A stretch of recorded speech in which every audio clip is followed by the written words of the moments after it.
Hello students, कैसे आप सभी लोग। उम्मीद है कि आप सभी लोग अच्छे होंगे। आरसीसी डिजाइन के 35th लेक्चर में हम डिस्कस करने वाले हैं anchorage for reinforcement bars. RCC design में जब भी हम अपने रेनफोर्समेंट बार्स को यूज करते हैं तो वहां पर हमें कई बार उसको जो है एंकरिंग करनी पड़ती है, उसको बेंड करना पड़ता है अलग अलग पर्पसेस के लिए। तो ये एंकरेज कैसे की जाती है, इसकी क्या स्पेसिफिकेशंस होती है, उन सभी के बारे में इस लेक्चर में हम डिटेल में डिस्कस करेंगे। तो चलिए बिना टाइम वेस्ट किए इस लेक्चर को शुरू करते हैं।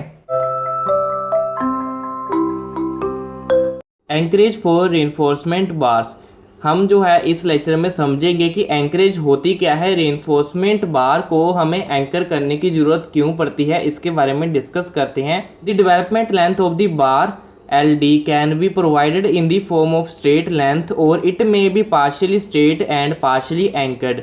आपने जो है लास्ट लेक्चर में देखा होगा, जो डेवलपमेंट लेंथ होती है, डेवलपमेंट लेंथ कौन सी लेंथ होती है, ऐसी लेंथ जो कि हमारे जो है रेनफोर्समेंट को अपना बॉन्ड बनाने में मदद करती है कंक्रीट के साथ, उसे हम कहते हैं डेवलपमेंट लेंथ। जैसे इस डायग्राम में आप देख पाओगे, जे वाली जो LD लेंथ है जहाँ से लेकर यहाँ तक, जे हमारी डेवलपमेंट लेंथ है। जे हमने जो है इसे बेंड किया हुआ है ताकि हमारा जो है रेनफोर्समेंट का अच्छी तरह से बॉन्ड बन सके कंक्रीट के साथ, जे रेनफोर्समेंट जो है अपनी जगह से स्लिप ना हो। ये डेवलपमेंट लेंथ जो है स्ट्रेट भी प्रोवाइड की जा सकती है या फिर इस तरह जो है इसे बेंड भी किया जा सकता है। अकॉर्डिंग टू दी नीड हम इसे जो है अलग अलग तरीके से जो है प्रोवाइड कर सकते हैं। The anchorage is normally provided in the form of bends and hook.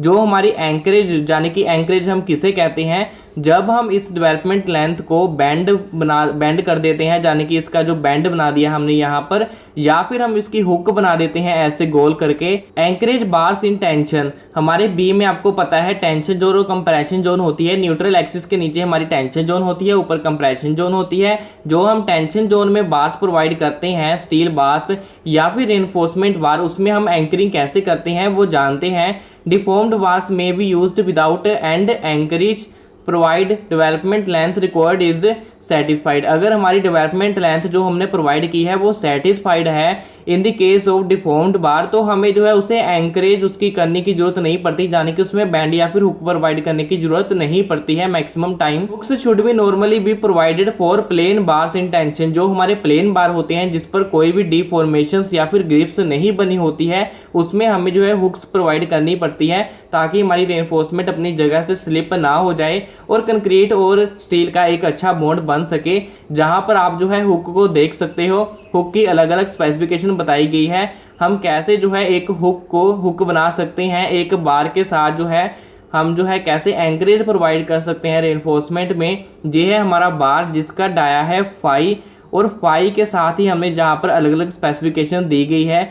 जो आप ये 16 फाई देख रहे हो, यानी कि फाई है जहाँ पर हमारा डाया, और 16.5 जे है हमारी एंकरेज वैल्यू, यानी कि हमारी एंकरेज कितनी है उसकी वैल्यू है, हमने कितने उसे जो है बार को एंकर किया हुआ है उसकी वैल्यू है, इसे हम एंकरेज वैल्यू भी कहते हैं। और आप यहाँ पर इसका रेडियस भी देख सकते हो, कितने यहाँ पर हमने जो है रेडियस में इसे जो है बैंड किया हुआ है, यानी कि इसे सर्कल में बैंड किया हुआ है। जहाँ पर एन की वैल्यू है, जहाँ पर एन की वैल्यू है, अगर हम plain mild steel bar use कर रहे हैं रेनफोर्समेंट के तौर पर, तो एन की वैल्यू यहाँ पर हम 2 कंसिडर करेंगे। अगर हमने HYSG बार यानी कि डिफॉर्म्ड बार यूज़ किया है तो उसके लिए हम जो है 4 यहाँ पर वैल्यू इस एन की लेंगे।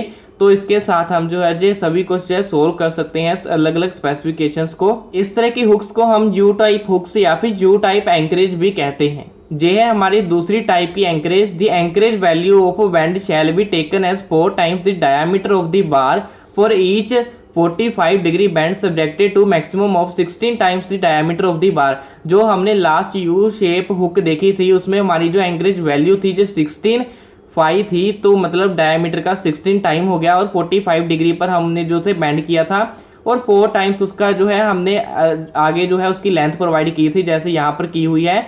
लेकिन the dimensions of a standard 90 degree bend and anchorage value of a standard bend 8.5, जहाँ पर अगर आप देखोगे इसे हम कहते हैं 90 डिग्री बैंड या फिर 90 डिग्री एंकरेज बैंड।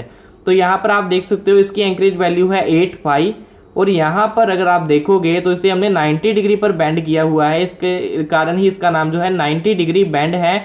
यहाँ पर इसकी जो है एंकरेज वैल्यू के आगे जो हमने लेंथ प्रोवाइड की है एक्स्ट्रा, वो 4.5 है। इसकी आप अलग अलग स्पेसिफिकेशन को इस डायग्राम में देख सकते हो।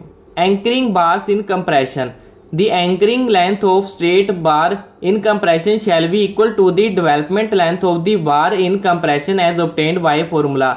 जो एंकरिंग लेंथ होगी स्ट्रेट बार की कंप्रेशन जोन में, यानी कि हम अगर बीम में कंप्रेशन जोन में रेनफोर्समेंट प्रोवाइड कर रहे हैं, वहां पर हमें एंकरिंग प्रोवाइड करनी है, तो एंकरिंग की जो भी लेंथ होगी वो सेम होगी स्ट्रेट बार की जो कि कंप्रेशन जोन में होगा, उसकी जो डेवलपमेंट लेंथ होगी उसके इक्वल हमारी एंकरिंग लेंथ होगी, जो कि हम फाइंड कर सकते हैं इस डेवलपमेंट लेंथ के फॉर्मूले से। ये है वर्किंग स्ट्रेस मेथड के लिए फॉर्मूला LD, यानी कि development length is equal to 5 sigma S/4 tau BD। यहाँ पर हमने इसे सिंप्लीफाई कर लिया। अगर आपको इसके बारे में डिटेल में समझना है तो लास्ट डेवलपमेंट लेंथ वाला लेक्चर आप जरूर देखिए, उसमें इसको मैंने पूरी तरह से एक्सप्लेन किया है। The end of a bar in compression require no special anchorage. आपको जो है यहाँ पर किसी भी तरह की जो है उसे बैंड करना नहीं पड़ता, स्पेशल एंकरेज प्रोवाइड नहीं करनी पड़ती अगर आपने कंप्रेशन जोन में रेनफोर्समेंट प्रोवाइड की है, क्योंकि कंप्रेशन जोन में हमने जब रेनफोर्समेंट प्रोवाइड की होती है तो उसे हमें वहाँ पर स्पेशल एंकरेज प्रोवाइड करने की ज़रूरत नहीं पड़ती, क्योंकि ज़्यादातर जो है हमें टेंशन में ही प्रोवाइड करने की ज़रूरत पड़ती है, क्योंकि टेंशन जोन में ही टेंशन स्ट्रेस ज़्यादातर डेवलप होते हैं जो कि हमारे जो है टेंशन स्टील या फिर टेंशन रेनफोर्समेंट रेजिस्ट करती है। मुझे उम्मीद है कि ये लेक्चर आपको समझ आया होगा। अगर आपका इससे रिलेटेड कोई क्वेश्चन या फिर क्वेरी है तो आप नीचे कमेंट कर सकते हो, जिसका रिप्लाई करने की मैं कोशिश करूंगा। आरसीसी डिजाइन के सभी प्रीवियस लेक्चर्स को मिलाकर हमने एक प्लेलिस्ट बनाई है, जिसका लिंक भी आपको डिस्क्रिप्शन में मिल जाएगा, वहां पर जाकर आप उन सभी लेक्चर्स को भी देख सकते हो। नेक्स्ट सेशन में भी हम एक इंपॉर्टेंट टॉपिक को कवर करने वाले हैं और साथ में और भी सिविल इंजीनियर से रिलेटेड वीडियोस देखने के लिए आप मेरे चैनल को सब्सक्राइब कर लीजिए और साथ में बेल आइकन पर क्लिक कीजिए ताकि आपको नई वीडियो के नोटिफिकेशन मिलते रहें। मैं मिलता हूं आपसे नेक्स्ट लेक्चर में नेक्स्ट नए टॉपिक के साथ, तब तक के लिए बाय बाय।